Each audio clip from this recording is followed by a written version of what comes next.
David Morrissey is a father of four who's been a plumber his whole life. It may not seem like it, but he has many stories about his life that not many people know.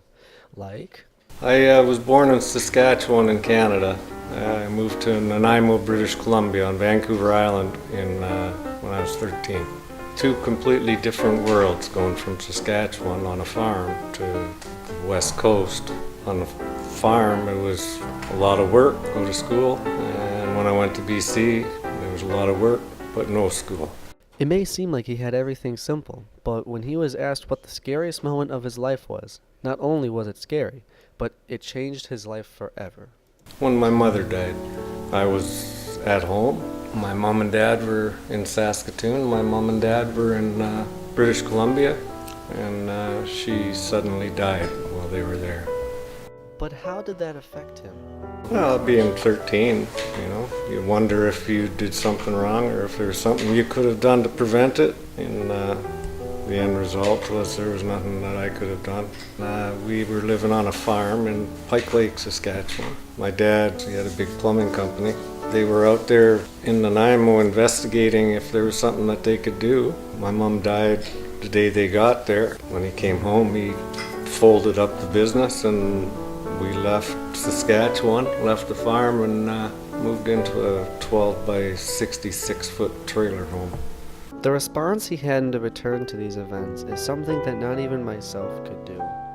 There's a lot of uncertainty, I guess. I ended up leaving Nanaimo and going back to Saskatoon for a while, and then coming back to Nanaimo and then going back to Saskatoon. It's scary, but I didn't really feel it at the time. I just did what I had to do to have a place to sleep and a meal every day. Did some lying about my age and stuff like that so I could get work. Did the best with what I had. Could have done a lot of things differently. I could have done a lot of things better, but with a very limited education and really no family help to speak of. Don't have a quit in me, and anything you want, you got to work for it. If you want to work hard, you can get what you want. You may not get everything you want, but you'll certainly get everything you need. I just learned that if I work hard, I'll be okay. Once deciding to leave his home, he unveiled some inner struggles he was feeling. Well, some depression, lack of self-esteem would be the biggest two. I don't know how it felt. I never admitted that I had the inner struggle, so to speak, until I was much older. Looking back, it's always 2020. Looking forward, it's not. David never went to therapy and never talked about his problems, so the solution he had put him where he is today. Kept plugging along, keep working, keep plugging along. And I think in '78 I finally decided to stay in Nanaimo, and I stayed there until I moved to Chicago. Finally met my wife and have a great family of my own, and I'm not the best at husband or father, but I do the best I can with the tools I have. And I've done the best I can with the cards I was dealt. I played the hand and I've done the best I can do. There's nothing I can really do about it. I can't do anything about the past. In the end, David still has some dreams that would have liked to become reality.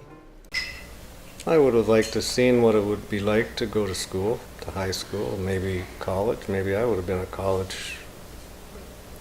could have gone to college.